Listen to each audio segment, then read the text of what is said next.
नमस्कार, सवाल इंडिया का में आपका स्वागत है। मैं हूं संकेत उपाध्याय। याचिका सुनवाई योग्य है, ये आज का फैसला है जो कि डिस्ट्रिक्ट कोर्ट था वाराणसी में, उसने ये फैसला लिया है। कौन सी याचिका सुनवाई योग्य है कि ज्ञानवापी में जो सर्वे हुआ वो होना भी चाहिए या नहीं। तो अब कानूनी कार्रवाई कायदे से शुरू होती है, आरंभ होती है। आइए एक एक करके आपको बताते हैं कि इस मामले में आज हुआ क्या। याचिका सुनवाई योग्य है, ये ज्ञानवापी केस पर एक बड़ा फैसला है। रोज श्रृंगार गौरी पूजा से जुड़ी याचिका जायज है, अदालत का कहना है। मस्जिद पक्ष की दलील में मेरिट नहीं है। पूजा स्थल कानून 1991 की दलील खारिज कर दी गई है। जिला जज A.K. विश्वेश ने यह फैसला सुनाया। फैसले के बाद अब याचिका पर सुनवाई होगी। अब याचिका पर 22 सितंबर को सुनवाई होने जा रही है। ज्ञानवापी मस्जिद और श्रृंगार गौरी की जो पूजा है, इसका पूरा मामला क्या है, वाराणसी में जो अदालत में जो कानूनी लड़ाई लड़ी गई, इसका एक टाइमलाइन आपको बताते हैं ताकि आपको पता चले कि इतिहास क्या है। 18 अगस्त 2021 को साल भर श्रृंगार गौरी पूजा की अनुमति मांगी गई। वाराणसी की अदालत में 8 महीने तक ये सुनवाई चली। ये हम लोकल कोर्ट के बारे में बात कर रहे हैं, सिविल कोर्ट। 26 अप्रैल 2022 को अजय मिश्र कोर्ट कमिश्नर बने। मस्जिद में सर्वे का आदेश दिया गया। मिश्रा ने 6 से 8 मई तक सर्वे करके 10 मई तक रिपोर्ट मांगी। 6 मई 2022 को मस्जिद के सर्वे का काम शुरू हुआ। सर्वे के दौरान 5 याचिकाकर्ता और मस्जिद पक्ष के लोग मौजूद हुए। 7 मई 2022 को मिश्रा की निष्पक्षता पर सवाल उठाती हुई मस्जिद पक्ष की याचिका जो है वो दायर हो गई। 12 मई 2022 को अदालत का मिश्रा को हटाने से इनकार किया गया। सर्वे के 2 और कमिश्नर बनाए गए। 14 मई 2022 को सर्वे कमिश्नरों ने ज्ञानवापी मस्जिद का सर्वे शुरू किया।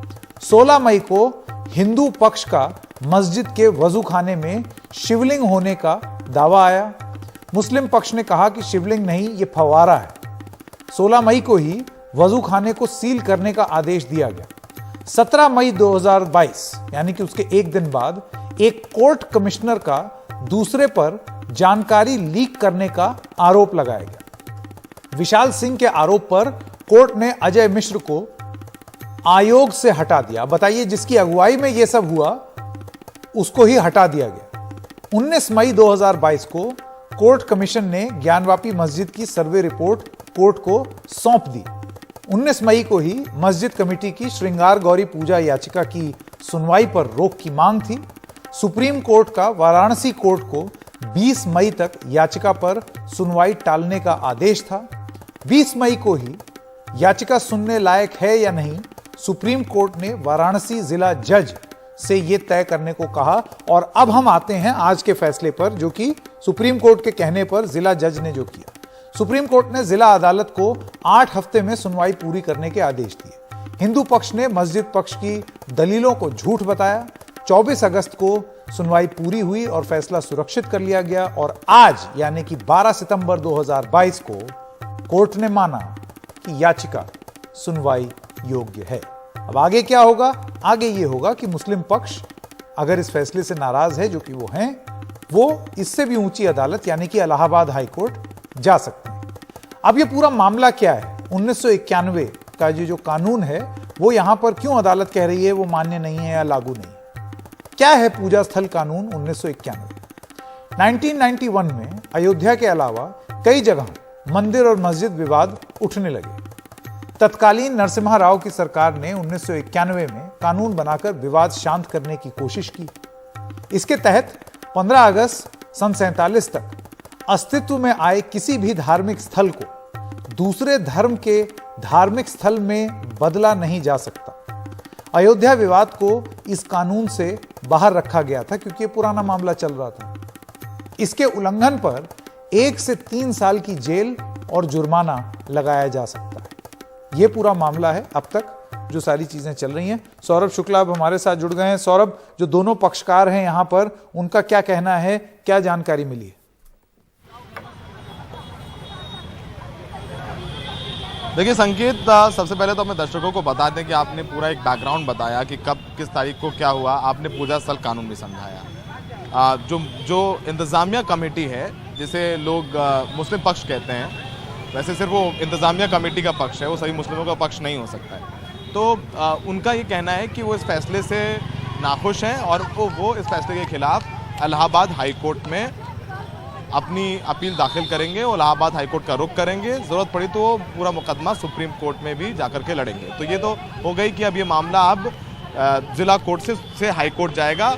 जो इंतज़ामिया कमेटी, उन्होंने कहा है कि वो जजमेंट की कॉपी मिली है उनको और वो उस कॉपी को पढ़ करके और आगे अपनी एक याचिका बनाएंगे और फिर इलाहाबाद हाई कोर्ट जाएंगे। नंबर 1। नंबर 2, अब अगली जो तारीख है इस मामले की वो 22 की है, 22 सितंबर की है। वहाँ पर जो वादी पक्ष है, जिसे हिंदू पक्ष कह रहे हैं, वादी पक्ष जो 5 महिलाएं हैं, उनकी तरफ से ये कहा जा रहा है कि वो अब एक कोर्ट में ये कहेंगे कि अब जो 16 मई को सर्वे के दौरान वजू खाने में शिवलिंग होने की बात की गई है, उसको एक उसकी कार्बन डेटिंग कराएं और जो कमरे हैं उनमें से मलबा हटा करके, दीवार हटा करके एक सघन सर्वे कराया जाए। ये नंबर 2।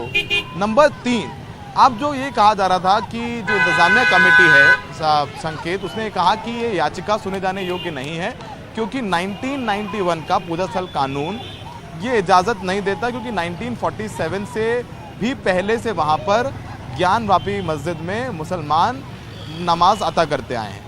अब इस मामले को जब खारिज किया है तो कोर्ट ने वर्शिप एक्ट पर क्या कहा है? कोर्ट ने वर्शिप एक्ट के बारे में कहा है कि ये जो याचिका है वो पूजा स्थल कानून के अंतर्गत नहीं आती, क्योंकि ये साक्ष्य हैं कि 1947 से पहले से ही जो श्रृंगार गौरी का चबूतरा है ज्ञानव्यापी मस्जिद के उत्तर पूर्वी दीवार पर, वहाँ पर 1947 से पूजा होती आई है और 1993 के बाद सिर्फ साल में एक बार पूजा करने की अनुमति थी। तो यानी 1991 का पूजा स्थल कानून इस पर लागू नहीं होता है। नंबर 1। नंबर 2 कि यहाँ पर याचिकाकर्ता मस्जिद को मंदिर में तब्दील करने के लिए नहीं कह रहा है, तो ये दूसरा पॉइंट हो गया।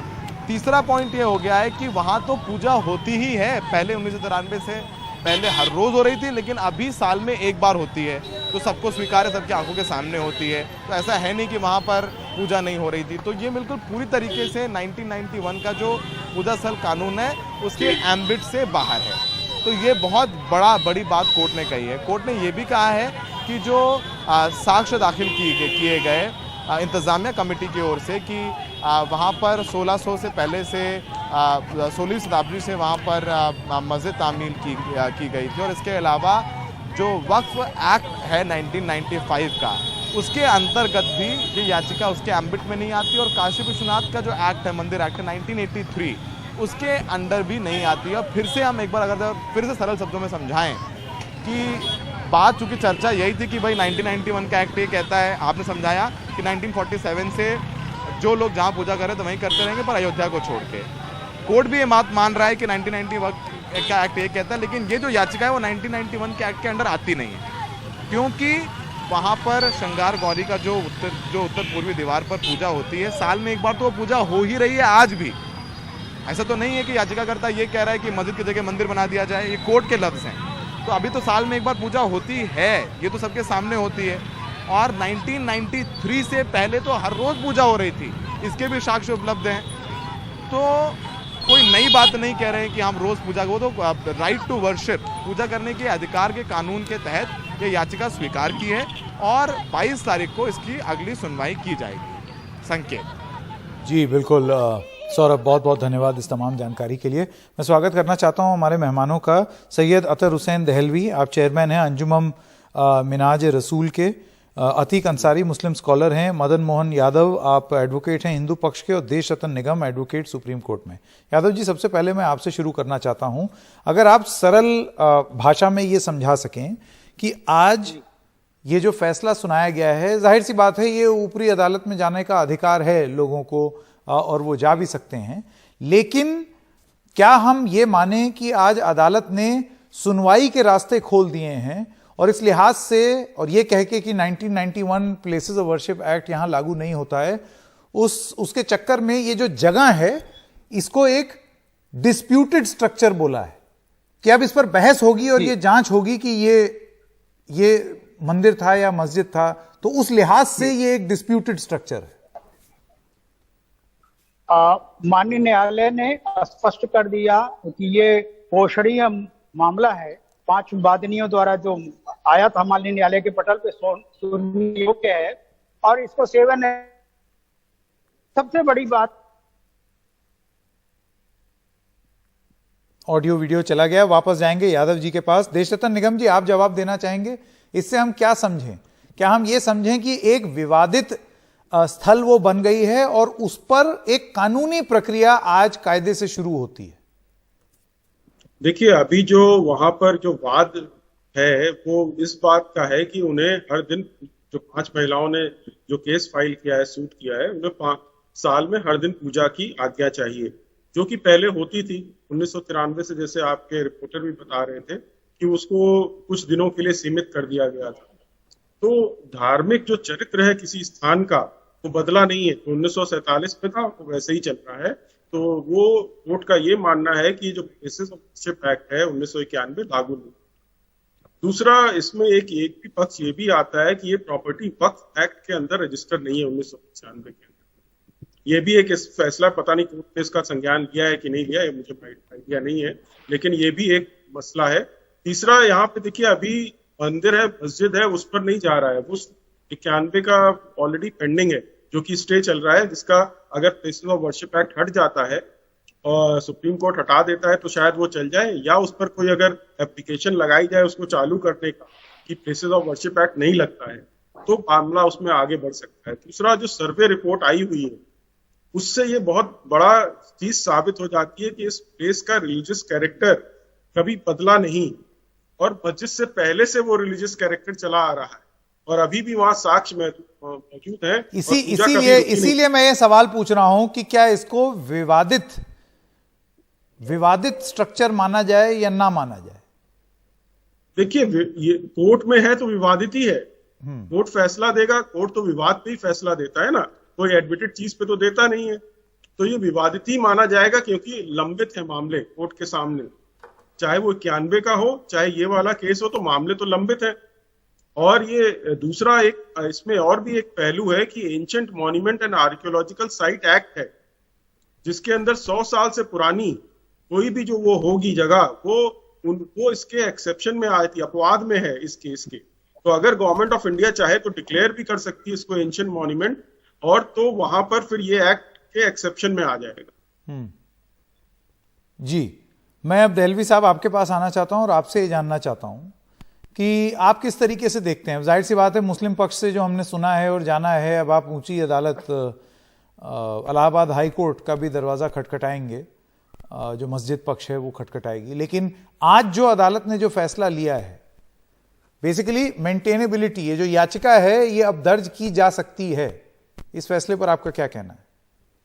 देखिए संजय जी, मैं तो इतना ही कहूंगा कि यहाँ किन किन मसाइल को मैं हल करूं, यहाँ रोज एक मसला मेरे सामने खड़ा हो जाता है। सवाल ये है कि बाबरी मस्जिद के और अयोध्या के जब ये फैसला आने वाला था, सरकार ने बाकायदगी से लोगों को, अलग अलग पक्षों को बुला के बातचीत शुरू की थी, और उसमें आरएसएस बहुत सक्रिय था, और ये बार बार बात कही गई थी कि अब इस फैसले के बाद देश में कैसा वातावरण बने जहां पर जो है ये विवादित मुद्दों को बिल्कुल नहीं उठाया जाना चाहिए, और देश जो है वो जो विश्व गुरु की तरफ बढ़ेगा, जहां विवादों के बजाय हम जो है निर्माण पे करती थी। भारतीय जनता पार्टी की वर्तमान राजनीति की परेशानी क्या है कि जब वो एनडीए में थे तो उनके पूरे एजेंडे के अंदर अयोध्या पे नहीं था, काशी और मथुरा का तो कोई नाम ही नहीं था। उस वक्त उनके बड़े नेता भी ये कहते थे कि साहब जो वर्शिप एक्ट है उसको हम लागू करेंगे।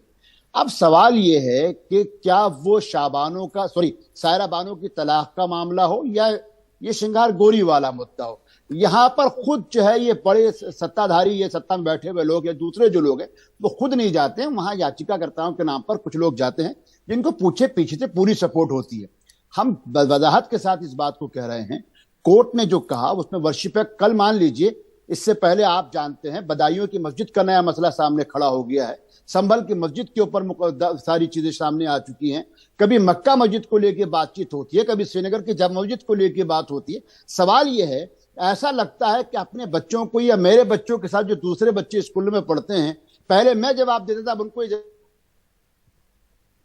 जवाब देना पड़ता है कि कहीं ना कोई शिवालय था या कोई मंदिर था। ये अपने आप में किसी भी एक ऐसे देश में जिसमें जीडीपी और बड़े बड़े दावे किए जा रहे हैं, वहां ऐसे विवादित मुद्दों के लिए जगह नहीं होनी चाहिए। अब बहरहाल कोर्ट ने कहा है, जिस तरीके से मैं कोर्ट के ऊपर कोई टिप्पणी नहीं करूंगा, विवादित तो मैं उसको बिल्कुल नहीं मानता हूं, किसी सूरत में विवादित मानने को मैं तैयार नहीं हूं। और संकेत जी, आपके साथ में इस पर चर्चा कर चुका हूं, वकील साहब यहां मौजूद हैं। विवादित का मुद्दा तो जिस आप हमारे वकील साहब जिस वक्फ एक्ट की बात करते हैं, आर्कियोलॉजिकल सर्वे ऑफ इंडिया की बात करते हैं, आपको मालूम होना चाहिए, सारे आपके जिम्मेदार चैनल पे ये बात जिम्मेदारी से कह रहा हूं, इस चीज को तो आधार बना के अयोध्या का भी फैसला नहीं दिया गया था। वहां भी फैसला कब्जे की बुनियाद पर दिया गया था कि जिसका कब्जा है उसी के नाम पे जगह होगी। अगर अयोध्या में आप ये कहते हैं कि चूंकि कब्जा जिनका था और वो वहां पे जो है लगातार पूजा कर रहे थे, और जो दूसरा मुस्लिम पक्ष जो था यानी सुन्नी सेंट्रल वक्फ बोर्ड था, वो वहां आया नहीं था 30 साल तक, इसलिए हम कब्जे की बुनियाद पर, जस्टिस गोगोई ने कहा, हम कब्जे की बुनियाद पर दे रहे हैं। तो क्या ज्ञान वापी के अंदर कब्जे की बुनियाद पर फैसले नहीं होंगे? जी, वापस आऊंगा मैं देहलवी जी आपके पास। मदन मोहन यादव जी अब वापस आ गए हैं, हमारे साथ जुड़ गए हैं। जी मदन जी, मैं सवाल आपसे यही पूछ रहा था कि क्या इसको एक विवाद समझा जाए?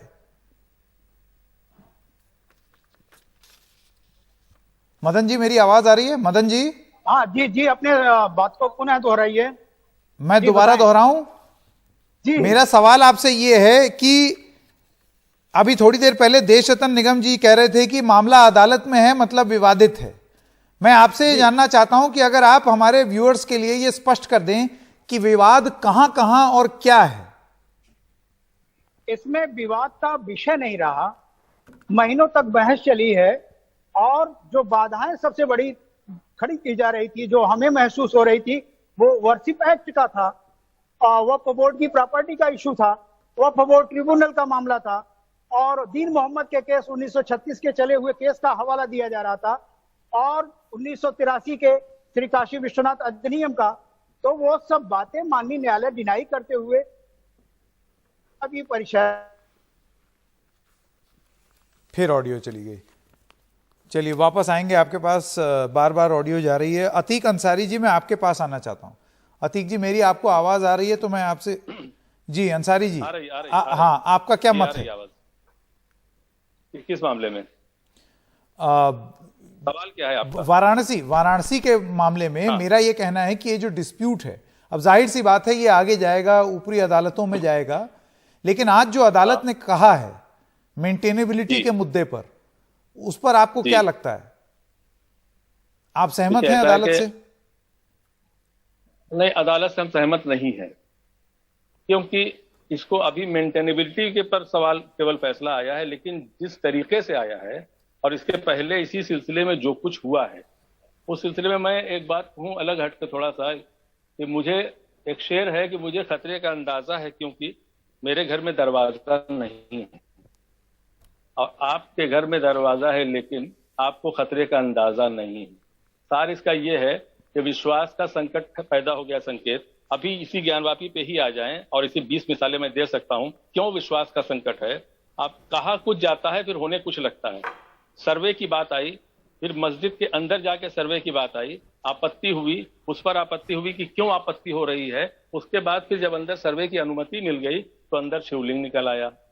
45 साल तक मैंने खुद अपनी आंखों से जिस चीज को फव्वारे की शक्ल में देखा, और कोर्ट कमीशन ने उसमें तीली डाली, 62 सेंटीमीटर तीली जिस ढांचे में गई, वो जिसको कथित शिवलिंग, और उसको शिवलिंग कहा गया। तो एक तरीके से विश्वास का संकट पैदा होता जा रहा है। लेकिन अब सवाल है कि आज का फैसला, तो आज का फैसला सही है या गलत है, एकदम से एक साथ क्या कहें। मैं सिर्फ केवल इतना कह सकता हूं कि हमारा अपना ये मानना है कि मुसलमानों का ये कमिटमेंट होना चाहिए कि कोर्ट जो फैसला करेगी उसे मानेंगे। इसके पहले भी कमिटमेंट था, उसको माना। इस बार भी मैं यही कहूंगा कि अव्वल तो विवाद का होना दुर्भाग्यपूर्ण है, लेकिन जब विवाद खड़ा कर दिया गया और विवाद शुरू हो गया तो अदालत के ही चरण में जाना चाहिए। सड़कों पे इसके फैसले ना हो, इस बात नहीं, सड़कों पर कभी फैसले ना हो, बिल्कुल अदालतें कर रही हैं। और अभी देखिए अदालती कार्रवाई शुरू हुई है। आज जो लोग ये देख रहे हैं इसको जीत या पराजय की तरह ना देख करके ऐसे समझा जाए कि आज से कानूनी कार्रवाई इस पूरे मसले में शुरू हुई। मदन मोहन यादव जी, एक बार दोबारा कोशिश करते हैं आपसे संपर्क साधने की। जी जी, मैं अपनी बात कहिए तो पूरी कर लें। बिल्कुल कर लीजिए। जो वर्षिप एक्ट की बात थी, क्योंकि यहाँ पे दृश्य अदृश्य देवी देवताओं की निरंतर पूजा हो रही थी और ये याचिका 1983 में इसलिए डाली गई थी, 1993 में वहां पे निरंतर पूजा के अधिकार से वंचित किया गया था। तो 5 महिलाओं के तरफ से हम लोगों ने याचिका डाली और निरंतर पूजा की अधिकार की मांग की गई है। और इसमें अभी तो शिवलिंग प्रकट हुआ तो उनके भी स्तवन पूजन राग भोग आरती की बात करें।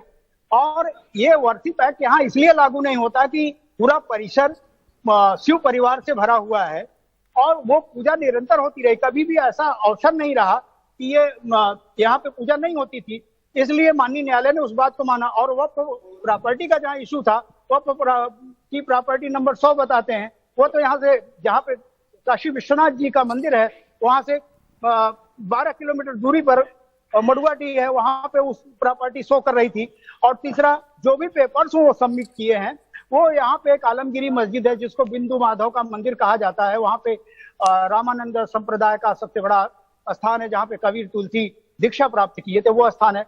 तो वहां पे बिंदु माधव का, यानी उत्तर भारत में मथुरा के बाद सबसे बड़ा वैष्णव मंदिर यहाँ पे माना जा रहा था, काशी अयोध्या के बाद। तो ये वो स्थान औरंगजेब के द्वारा भी उसी समय तोड़ा गया था। वो पेपर्स उसको सबमिट किए तो वो माननीय न्यायालय के समक्ष खरा नहीं उतरा, वो मिथ्या साबित हुआ। इस प्रकार वर्षिप एक्ट के बाद श्री काशी विश्वनाथ अधिनियम 1993 वो भी हमारे 83 वो भी हमारे समर्थन में है। दीन मोहम्मद का केस जो 1936 का बता रहे थे, 42 में माननीय न्यायालय हाई कोर्ट इलाहाबाद से डिसाइड हुआ था, उसके भी पक्षकार उसमें कोई भी हिंदू नहीं था और 15 गवाह गुजरे, उन्होंने ये स्वीकार किया था कि यहाँ निरंतर पूजा होती रही है।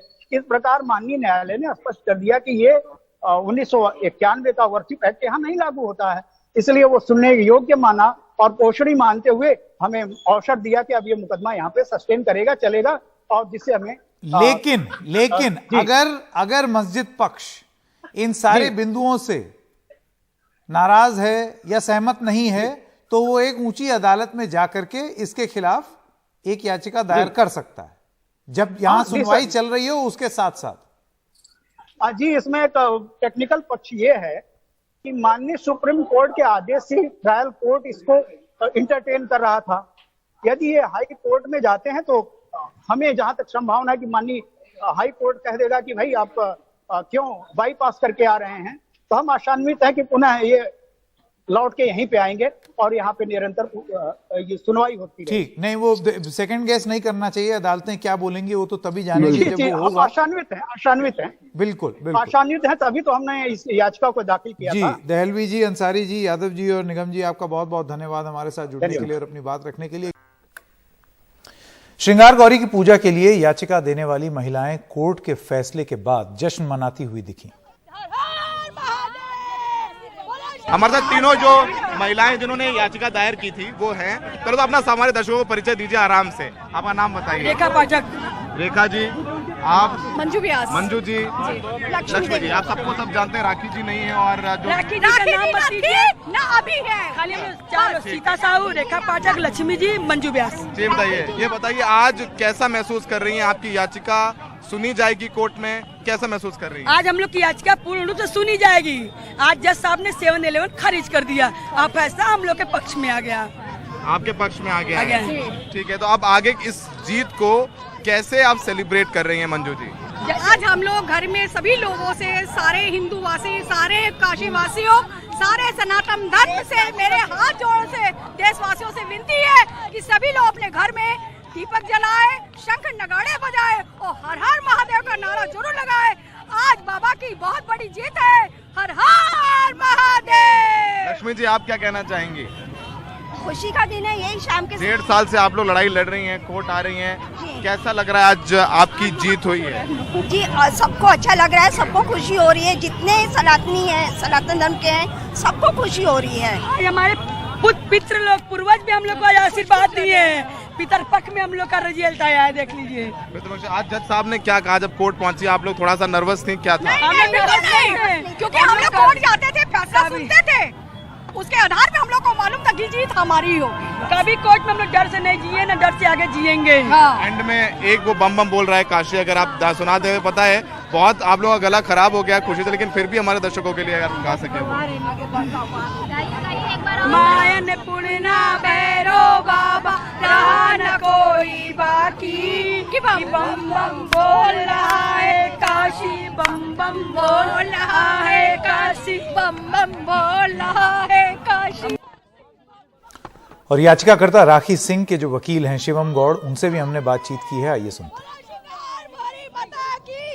आज जो एक ज्ञानवापी मस्जिद और श्रृंगार गौरी मंदिर मामले में जो एक आज फैसला आया कि वो सुनवाई योग्य है, तो हमारे साथ अधिवक्ता शिवम गौड़ हैं जो विश्व वैदिक सनातन संस्था की तरफ से राखी सिंह बनाम एक मुकदमा जो चल रहा था उसके मुख्य वकील आप हैं, और बाकी जो 4 महिलाएं हैं उनके वकील दूसरे हैं। तो शिवम गौड़ हमारे साथ हैं, हम उनसे जानेंगे कि आज जो हुआ इसको हम आम भाषा में कैसे समझें। देखिए, ऐसा एक अड़ंगा लगा दिया गया, कोर्ट के प्रोसीजर को रोकने के लिए प्रयास किया गया, उसके ऊपर काफ़ी आर्गूमेंट चली, 3 महीने तक हम लगातार आर्गूमेंट करते रहे, चीज़ें नहीं। आज जो फैसला आया है उसमें और सभी आर्गूमेंट को कोर्ट ने मान लिया है और क्लियर कर दिया है, कंफर्म कर दिया है, केस मेंटेनेबल है, उसका ट्रायल भी होगा और न्याय भी होगा। और 22 सितंबर की डेट करी गई है, 22 सितंबर को WS मंगाया गया है, इशू फ्रेम होंगे और जो 110 कुछ लोगों ने पार्टी बनने के लिए रखी उसका विस्तार है। तो 22 सितंबर को जो डेट दी गई है उस पर क्या शुरू होगा? WS होता है रिटर्न स्टेटमेंट, जैसे हमारी तरफ से दावा पेश किया गया उसका दावे का उत्तर आएगा, उत्तर कोर्ट में मंगाया सभी प्रतिवादियों से, क्योंकि उत्तर आने के बाद में आर्गुमेंट वगैरह एविडेंस वगैरह सब होता है, तो उसके लिए 22 सितंबर की डेट रखी गई है। तो अब जो सर्वे हुआ था, जो सर्वे रिपोर्ट पेश की गई थी जिसमें तमाम बातें हुई थी, इन सब का क्या मायने निकल करके आएगा? इस सब के जो मायने होंगे वो ट्रायल शुरू होगा, ट्रायल शुरू होने के लिए जो WS मंगाया गया है, फ्रेम इशू करने के लिए कहा गया है, इशू को फ्रेम करने के लिए, उसके होने के बाद ट्रायल शुरू होगा, उसमें उसकी भूमिका निकल करके न्यायालय के सामने आएगी, उसकी भूमिका निकल करके न्यायालय के सामने। यानी अब आप ये कह सकते हैं कि कार्रवाई इसमें शुरू होगी। जो आप लोगों ने मुख्य मांग क्या क्या मांगी थी? देखिए, मुख्य मांग उसमें है श्रृंगार गौरी की पूजा बिना किसी रोकथाम के शुरू हो, वापस जैसे 93 तक हो रही थी आज तक हो रही है, वो सब चीज़ें हमने मांगा था। तो अब आपको लगता है कि ये जब मुकदमा जाएगा आगे चलेगा तो सुनवाई होगी और उसके बाद फिर कोई निर्णय आएगा? जी, अभी मतलब ये नहीं कि माना जाए, अभी किसी तरह का अधिकार तय नहीं हुआ है, कोर्ट ने इस चीज़ को माना है कि बात सुनने योग्य है, डिसमिस नहीं होगा। और उत्तर प्रदेश के deputy chief minister Brajesh Pathak ने कहा है कि लोगों की भावना के अनुरूप निर्णय आया है। हम सब माननीय न्यायालय के निर्णय का सम्मान करते हैं, स्वागत करते हैं, और उत्तर प्रदेश और देश में बहुत लोग आज प्रसन्न हैं। माननीय न्यायालय के निर्णय का इंतजार सब लोग कर रहे थे और मुझे लगता है कि हमारी जिम्मेदारी है कि उत्तर प्रदेश में हम कानून का राज स्थापित करें और हर स्थिति में उसे हम कायम रखेंगे, और लोगों की भावनाओं के अनुरूप निर्णय है और इसी वजह से प्रदेश में बहुत ही प्रसन्नता की लहर है। हमारे साथ सुधीर जी हैं। सुधीर जी, कह लीजिए इन 5 महिलाओं के वकील थे। सुधीर जी, बताइए कोर्ट में क्या हुआ, मैं दर्शकों को आराम से समझाइए ताकि गुण दोष पर लोग भी जाने की क्या फैसला आया है। देखिए, सबसे पहले मैं आपको बता दूं कि कोर्ट के अंदर हम लोग 2 बजने में 5 मिनट पहले पहुंच चुके थे। उसके बाद विपक्ष का इंतजार किया गया, 2:10 पर विपक्ष भी आए। माननीय न्यायालय द्वारा हर एक बिंदुओं पर जो वक्फ एक्ट, वर्शिप एक्ट और बाबा विश्वनाथ ट्रस्ट एक्ट एक का को ब्रीफ बनाए थे, सब पर उन्होंने पक्ष विपक्ष के बहसों को सिलसिलेवार ढंग से थोड़ी सी जिस्ट बताई। उसके बाद लास्ट में बताया कि प्रार्थना पत्र उनका 7-11 खारिज किया जाता है। यानी जो मुस्लिम पक्ष की तरफ से ये कहा गया था कि याचिका सुनने योग्य नहीं है, वो खारिज हो गया। अब याचिका सुनी जाएगी, 22/9 को डेट लगा है। 22/9 को डेट लगा। अब सुधीर जी, आप पहले दिन से वकील हैं, आपने पिटीशन में जब ये दायर की थी 5 महिलाओं ने, तो आप पहले दिन से रिप्रेजेंट कर रहे हैं उनको। अब आगे कैसे चलेगी सुनवाई, चूंकि अब सर्वे हो चुका है, सर्वे में कुछ साक्ष्य भी थे, उसमें कुछ जगह कलाकृतियां थी हिंदू देवी देवताओं की, वो बात भी आई है, वीडियो और फोटोज में आई है। तो आगे ये मामला कैसे चलेगा, आगे आप लोगों का क्या रुख रहेगा, कैसे इस केस को आगे लेके जाएंगे? केस को सबसे बड़ा ईमान करके चलिए कि आगे अब हम लोग जो प्रार्थना पत्र दिए हैं, दौरान कमीशन शिवलिंग जो प्राप्त हुए हैं, उनके दक्षिण तरफ जो खाना है व्यास जी का, पूरब तरफ जो दीवार है, ब्रैकेट दीवार को बंद किया गया है, और बैरिकेडिंग के पश्चिम तरफ दीवार है, इसको मलबा हटा करके सर्विस कमीशन कराई जाए और उसकी रिपोर्ट मंगाई जाए। यह पेंडिंग है। जो नंदी और के बीच के दीवार है, उसको तोड़ करके आप वो कह रहे हैं कि तोड़ करके नहीं, मलबे को हटा करके वहाँ बांस बल्ली मलबा ईंट पत्थर भर दिए गए हैं वो ब्याजी के तहखाना में, उसको हटा करके। और आप कार्बन डेटिंग की भी बोल रहे थे कि हम कार्बन डेटिंग की भी मांग किया जाएगा, पहले इसको हटा चाहते हैं कि एक और सर्वे कराया जाए। हाँ, ये सर्वे किस तरीके से हो? वो सर्वे मलबा हटा करके हो, सर्वे हो। एएसआई वाली जो एएसआई का सर्वे कराने वाली याचिका है वो ऑलरेडी सर्वे दूसरा है या दूसरा मलबा हटा करके। अब अगली तारीख कब है? 22/9 तारीख को क्या होगा? 22 तारीख को हमारी प्रार्थना पर बल देंगे। अच्छा, 1991 के वर्ष बैक को लेके क्या कुछ बोला? अब सारे चीज खत्म हो गए मित्र, अब सारे चीज खत्म हो गए। अब न्यायालय सारे एक्ट को पार करते हुए उनकी प्रार्थना पत्र को खारिज कर दिया और सुनवाई के लिए 22/9 को। इस फैसले पर मुस्लिम धर्म गुरु खालिद रशीद फिरंगी महली ने क्या कहा है, आइए आपको सुनाते हैं। जो भी बातें सामने आई हैं वो जाहिर सी बात है मीडिया के ज़रिए ही से आई हैं और अपनी लीगल एक्सपर्ट की टीम पूरे जो भी जजेस ने कहा है उसको पढ़ेंगे और पढ़ने के बाद ही कोई आगे का लाइन ऑफ एक्शन तय किया जा सकता है। जब बाबरी मस्जिद केस में प्लेसेस ऑफ वर्शिप एक्ट 1991 के सिलसिले में जो कुछ भी ऑनरेबल सुप्रीम कोर्ट ने कहा था उससे इस बात की उम्मीद जागी थी कि अब मंदिर और मस्जिद से मुताल्लिक़ तमाम मामला हमेशा के लिए सुलझ गए, हमेशा के लिए हल हो गए हैं। लेकिन उसके बावजूद भी जो कुछ भी ये फैसला या राय आई है, हम लोग जाहिर सी बात है कोर्ट्स के तमाम फैसलों का एहतराम करते हैं और इस पर अपनी लीगल टीम आगे स्टडी करने के बाद अपनी राय पेश करेगी।